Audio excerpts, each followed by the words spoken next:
looking at this last 8 games, starting with Cleveland, what things do you feel like you guys have made progress in through that road trip that can help you guys moving forward? I think we had some good response games after some tough losses. We see what happens when we play the right way, and we see what happens when we play the wrong way. Is that any? When you mentioned the right way, what's for you guys the right way? I'm always going to say communication and defending. Are you viewing this stretch, obviously hardest stretch, final stretch than any other team heading into the playoffs? Are you viewing it as a positive because you're going up against some playoff teams to get you guys primed for the playoffs, or how are you viewing it? I feel like it's the only way to view it. It's already turning our gears and getting our mindset to playoff standards and playoff level. And coming off of, another 50-point game over the Pelicans, Kevin Durant was talking about just how he saw you when you get into your scoring stretches, that you're getting into this Zen mode, that like nothing else matters. How do you describe when you're in kind of those scoring stretches? I think everyone has tried to, find the words of being in the zone. It's just more of a feeling than you can put the words. You score in bunches, and you're not, like you say, you're not worried about anything else except the objective at hand. So I wasn't worried about getting to a certain number, just worried about winning. Devin, you talked about the fourth quarter and saying you don't want to put yourself in that kind of situation again. If you just had to summarize what's been that issue or issues all season with the fourth quarter, what would you narrow it down to? I think our pace slows down, which I think it comes from a good place.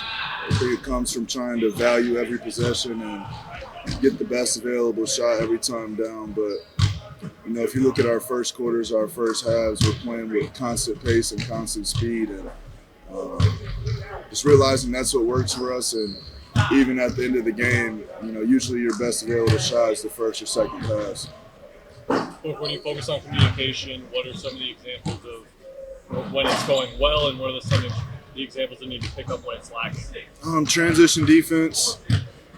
I think we had a habit of running to our matchup too much instead of just forming a shell, because we switch most actions anyway. So, I think, like I said, the intention's there. We're trying to play the right way. It's just, when you talk, communication trumps everything else. Organization, right? That's basically.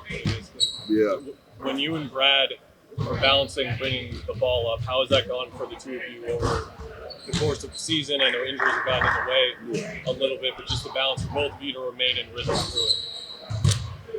I think it's been fine. Whoever the point of attack is, I think KD was that some last game. It just comes with our defense. If we're defending and getting steals or deflections or running out on defensive rebounds, like in my opinion, it doesn't really matter who brings it. It's just the spacing around them. I think everybody else has to run, and us typically we're so used to having the ball in our hands that we gravitate towards the ball, and sometimes the spacing is getting away from it. You want to get threes up. Your guys' record this year has been really good when you're getting threes up. What have you seen in the last couple of games that has allowed you guys to hit 40 plus and get it out there? Little spacings, playing in spread, pick and roll, and just using our talent and our firepower to create shots for other people. Look, how would you assess your defense this year? Statistically, it's down in some areas, but I know you've had to take on a lot of it. Yeah, I've always said defense is, it's 5 guys. You go with a game plan, and a spectator can't ever really tell, who's playing good defense and who's not, because no one knows the game plan. So, every team has a different game plan, and, you never know what that is. Yeah. People seen them. They're around. They just come out in 2 days. These are the Havens. My only inspiration. A man's best friend. Just through the process, Nike was like, we want to have an all-black shoe that tends to do well. going to the market, going to retail, and I immediately thought about my all-black dog. Is he keeping his ego in check with all this attention? I don't know. He has something else special coming too at the start of next month. That's all I can tell you, but he's going global. You'll see.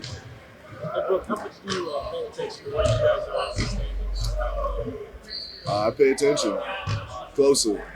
It's kind of hard though, man. At this time of year, I think everybody will watch the other matchup. There's too much if this happens and that happens. So I think we're at our best if we just worry about ourselves and the task at hand, and you'll drive yourself crazy worrying about everybody else. In a way, it's important to know, but yet there's still business.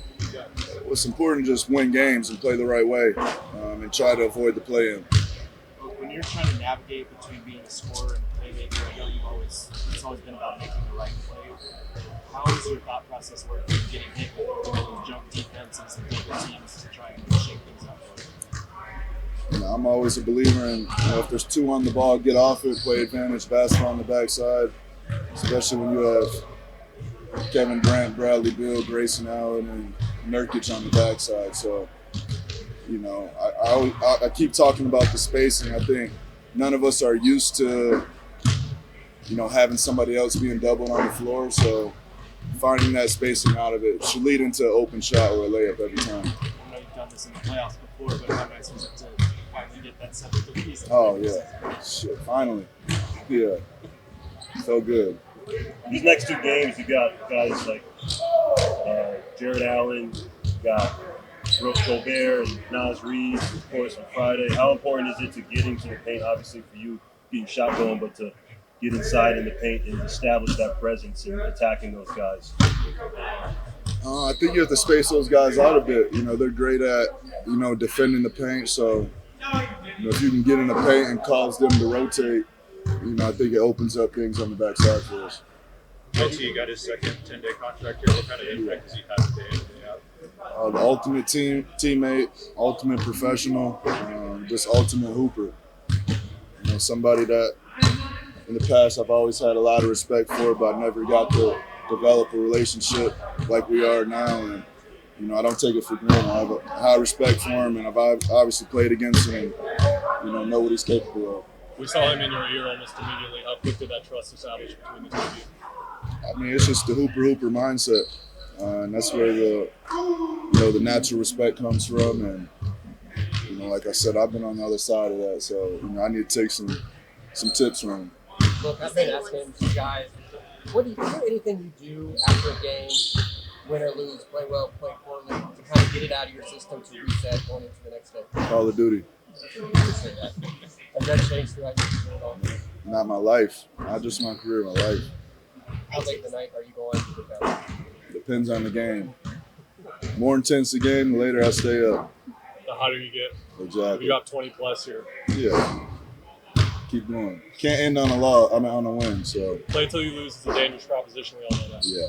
I think you've been asked, where's this team in the playoffs 2 weeks ago?